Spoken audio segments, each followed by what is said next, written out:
It came out in complete and utter perfection, as if these same words had been uttered dozens and dozens and dozens of times before.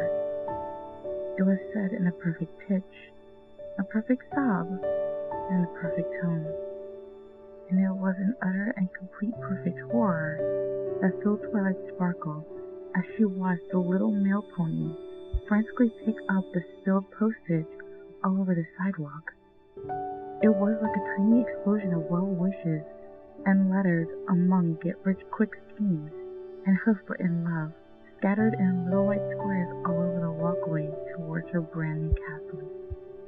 Twilight could only watch in silence as Derpy died a million deaths in front of her, and Twilight felt guilty for each and every single one.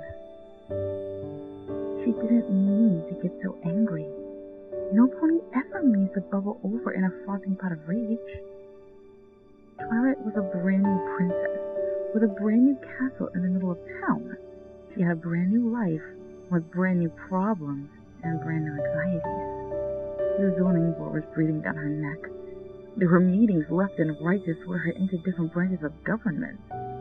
Different dignitaries from different countries wanted to talk, and all Twilight wanted to do was relax.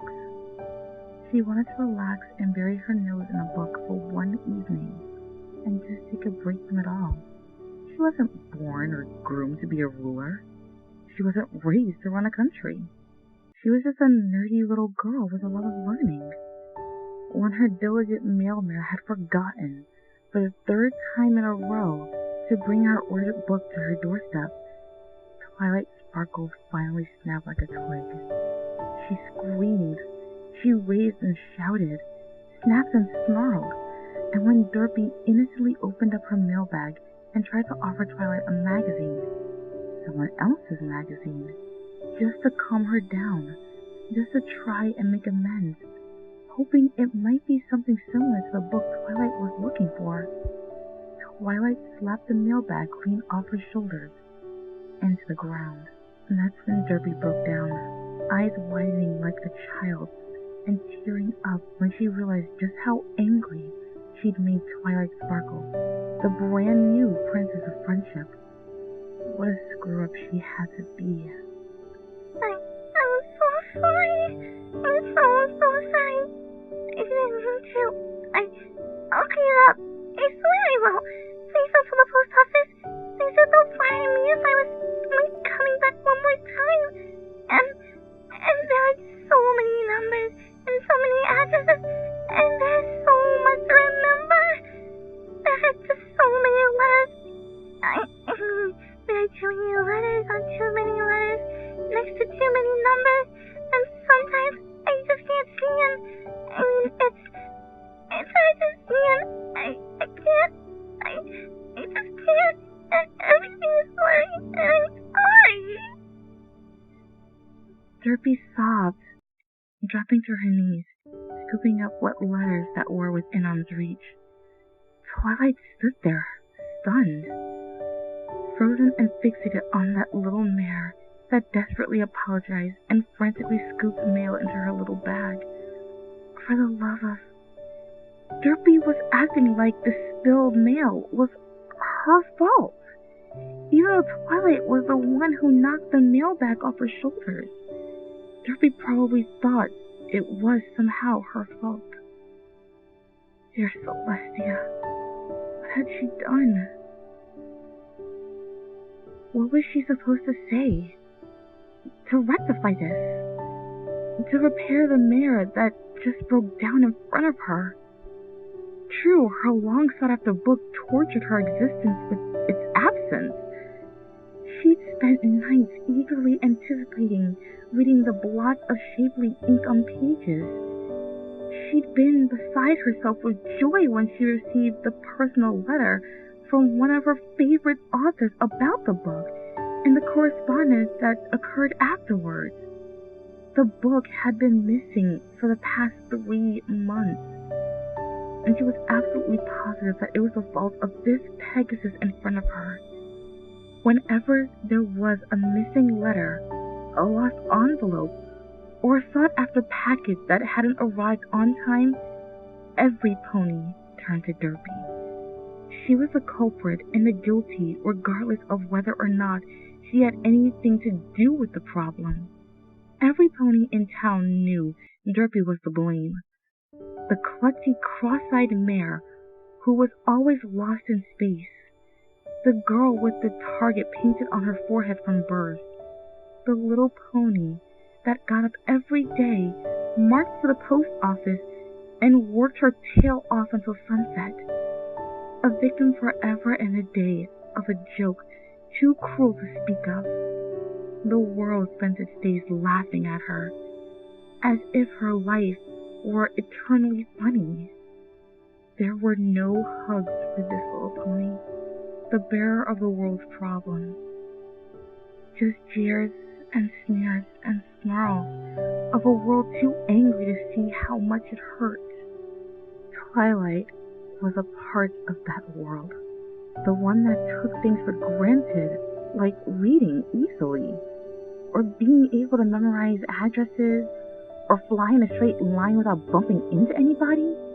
How often did Derpy have to endure the sneakers of ponies behind her back?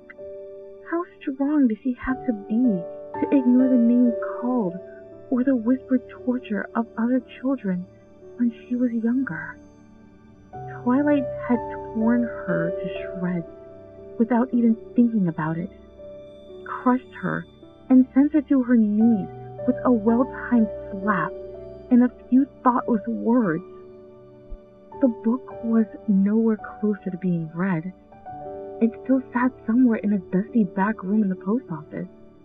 This action had not in any way assisted Twilight in receiving her book, and instead, all it had managed to accomplish was utterly shake the very foundation of a young girl doing her best in a cruel world. The princess of friendship, and yet here she was, learning like a newborn foal. Twilight scooped Derpy into her forelegs in a fierce hug and squeezed her as hard as she could. The ditzy male mare squawked in shock, flinching at the contact the moment Twilight touched her. The type of flinch that screamed in volumes when a mare was used to being hit instead of hugged. Twilight winced and closed her eyes, squeezing the poor shuddering pony until she finally stopped shaking. Everything is going to be okay. You're okay. I promise, she whispered quietly. Derpy sniffled quietly and pulled back, looking Twilight over for any hint of dishonesty. Satisfied when she couldn't find any, they embraced again before Derpy stepped back and resumed picking up her dropped mail, only to find Twilight had already done so, using her magic while they hugged. Twilight, you're smart. Why am I different? The little Pegasus whimpered. Twilight shook her head with a genuine sigh, reaching out to pull Derpy gently against her frame once more. So you can show the world how to be a better place. So we can learn from you. So you can teach them. Teach us. Teach me. Show us how strong you are. So we can learn by example. Let it be my guess. Twilight whispered quietly, cupping the girl's cheek to peer into her eyes with sincerity only a princess could muster. Blinking back a few tears, Derpy pulled out of the grass and slowly shook her head. Thank you, but I'm no leader. She began, only to have Twilight shake her head. The greatest leaders in the world really know they're leading it, she whispered, reaching out to rest a hoof on Derpy's shoulder. Derpy shook her head again. But I screw up. I'm a screw up. I forgot your book. I left it at the post office. Derpy whimpered. Twilight shook her head firmly. Listen to me, Derpy. You are not a screw up. You never have been and you never will be. And if any pony ever says that to you, they are lying, Derpy. They are lying to your face, and you never, ever have to put up with that, okay? Okay, Derpy? Don't you ever take that from any pony. Not even me. What I did, what I said, that shouldn't have happened, and I'm sorry. I screwed up. Not you, alright? I'll make sure the post office doesn't fire you. Not over this. Not over me. Okay? And if that ever does happen, you come to me, alright? Twilight cooed and squeezed her friend tightly in that reassuring embrace again. Derpy sniffled, reaching up to rub at her eyes with a hug. Twilight smiled as best she could, hoping against hope this little pony believed her, that somehow she could make things right. But if I'm gonna screw up, then what am I? She whimpered. Twilight took a deep breath and drew Derpy into a hug yet again, holding it and squeezing the other mare against her lovingly. Perfect. You're absolutely perfect. Support me on Patreon and Ko-fi. Links in the description. Thanks for listening, and be sure to subscribe. Good night, every pony.